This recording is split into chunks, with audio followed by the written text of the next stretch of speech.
পরশুরামকে যে লোকটা শ্যুট করতে চেয়েছিল সেই লোকটাকে বলরাম, মায়া, সৌরভ এরা ধরে নেয়।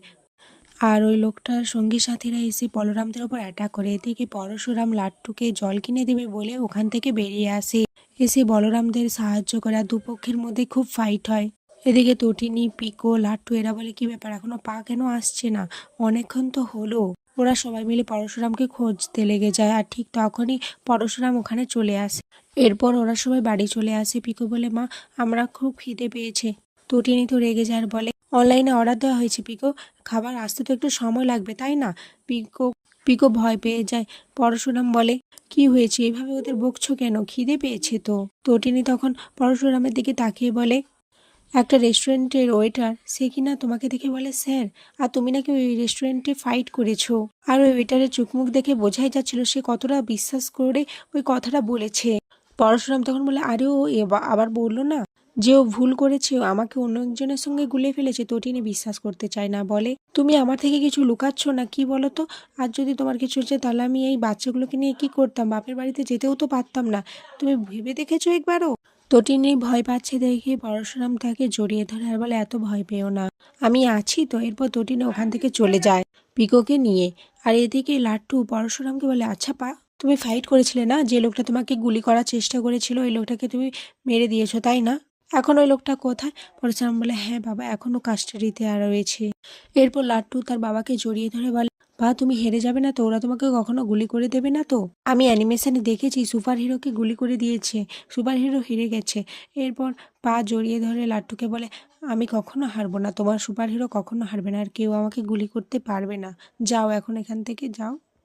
এরপর লাট্টু চলে গেলে পরশুরামের চোখ দিয়ে জল ঝরে পড়ে ছেলের কথা শুনে। আর বলে, আমি আমার পরিবারকে রক্ষা করবো আর নিজেকেও রক্ষা করব, কেউ কখনো আমার পরিবারের ওপর কোনো আঘাত আনতে পারবে না। অপরদিকে কর্ণ আর আরাধ্যা কবিরের সাথে দেখা করতে চলে যায়। কর্ণ কবিরকে দেখেই বলে, কবির আমি তোকে এখান থেকে মুক্ত করবই, তুই বুঝবি না এই পিতার যন্ত্রণা কত, কখনো পিতা হলে বুঝতে পারবি তখন তার ছেলের মেয়ের জন্য কত যন্ত্রণা হয় তাদের, তারা তাদেরকে ভালো থাকতে দেয় কিন্তু এই রকম যন্ত্রণায় তাদেরকে রাখতে চায় না, সেই যন্ত্রণায় তাদেরও যন্ত্রণা হয়। কর্ণ কবিরকে বলে, তোর বিরুদ্ধে যেসব প্রমাণ রয়েছে তাদের মধ্যে একটা প্রমাণ এখনই লোপাট হয়ে গেছে, ওই শিবপ্রসাদ গাঙ্গুলিকে উড়িয়ে দিয়েছি। এরপর তটিনী গাঙ্গুলি আর ওর বাচ্চাদের, না না ওদের মারবো না, ওদের কোণঠাসা করে দেব। এরপর দেখবো ওই তটিনী গাঙ্গুলির কত তেজ থাকে। তখনই শিবপ্রসাদ গাঙ্গুলি কর্ণকে ফোন করে।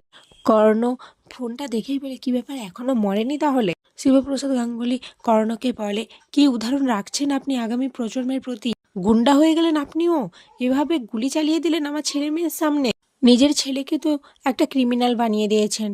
কর্ণ বলে, তুমি এখনো বেঁচে আছো কি করে। শিবপ্রসাদ তখন বলে, আমরা এইভাবে মরি না ঠিক আছে, 18 তারিখ আপনার ছেলে সাজা হবে আর ওই দিনই আর একটা এফআইআর হবে যেটা আপনার নামে। এরপর ফোনটা রেখে দেয়। কর্ণ তো চিৎকার করতে থাকে, বলে, বেঁচে আছে বেঁচে আছে। আরাধ্যা বলে, কি হয়েছে বাবা, বলে বেঁচে আছে ও। এরপর একজনকে ফোন করে, সেই তার ভাড়া করা গুন্ডাকেই ফোন করে, কিন্তু তখন বলরাম ফোনটা তুলে। আর ওটা শুনেই কর্ণ অবাক হচ্ছে, বলে, কি ব্যাপার, ফোনটা আপনার কাছে কেন। বলরাম আবার বলে, আপনি ভুলে যাচ্ছেন কেন যে আপনার বিরুদ্ধে রয়েছে পরশুরাম, যাকে হারানো অসম্ভব। এই বলে বলরাম ফোনটা রেখে দেয়। কর্ণ ওখান থেকে চিৎকার চেঁচামেচি করে বেরিয়ে যায়। আরাধ্যা বলে, আমার মন বলছে এই পরশুরামই কিছু একটা করেছে। কাবির বলে, কিন্তু এই পরশুরামটা কে। আরাধ্যা বলে, আমার যতদূর গেস করতে পারছি আমার জামাইবাবু মনে হয় পরশুরাম। এটা শুনে কাবির অবাক হয়ে যায়। এখানেই আজকের পর্ব শেষ হয়ে যায়।